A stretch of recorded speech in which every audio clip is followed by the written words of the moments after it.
And once he gets in, of course, Richard Nixon is going to be very much interested in foreign affairs. Remember this, he's elected in 1968 on the promise to bring us peace with honor. Right, and this is a Cold War in America, right? Let's not forget that we have in red here on this map all of these countries that are communist in nature, right? You have the Soviet Union, you have China, you have North Korea, and of course you've got communist North Vietnam, right? Half of Vietnam is communist as well at this point in time during the Vietnam War. And Nixon's going to say, you know what, we need a new way to approach all of this if we're going to get peace with honor. What we have to do is link ourselves, and we're going to call this détente. We're going to say that we're going to relax tensions, détente. We're going to have a better understanding between our nation and other nations of the world that have common interests. Common interests. Now, for example, nations of the world that he's going to say have common interests are America and China and America and the Soviet Union. And he's going to say that those common interests are going to be trade. That we should have a stable world, a world where there isn't a risk of a mistake, of war, of nuclear war. And he's going to say to these countries, to China and to the Soviet Union, he's going to say we need to find a way to put this whole Vietnam division behind us. So Nixon begins to try and build better relationships with his rivals to achieve peace. He visits, one of the places he visits is communist China. And this, of course, is a cartoon, obviously. But what you're looking at here is Nixon, that I circled in red, and he's dancing with the leader of China at the time, a guy named Mao Zedong.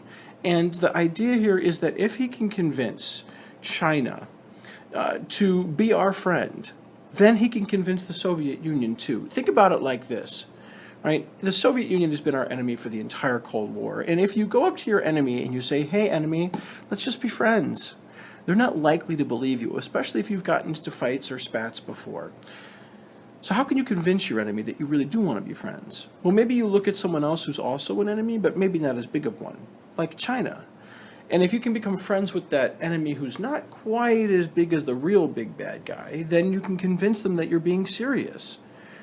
So that's what we do. We become friendlier with China in an attempt to make the Soviet Union more friendly. We even send, it's called ping pong diplomacy, believe it or not. We send our team of ping pong players over to China, they send theirs over to America, we play. It's just a way of beginning to talk, a way of beginning to show that we're not interested in threats all the time and in violence, but that we want some diplomacy. And of course this works. This works. Nixon ends up negotiating with this guy right down here, who's leader of the Soviet Union in the 1970s, a guy named Leonid Brezhnev. And he says to these countries, he says, you know what we need to do here is we need to get out of Vietnam with Vietnamization. But we need to recognize that it's not just about Vietnam, right? It's about something more than just Vietnam. So America is going to try and become kind of like the odd couple, right? We're going to try and pair up with the Russian bear here on issues that matter. And one of the issues that definitely matters to us, of course, is nuclear war.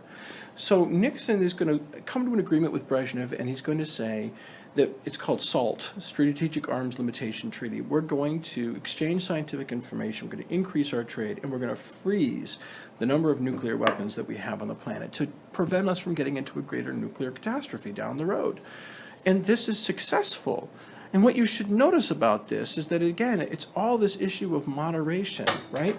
Vietnamization, we get us out of Vietnam, the South Vietnamese end up doing more of the fighting.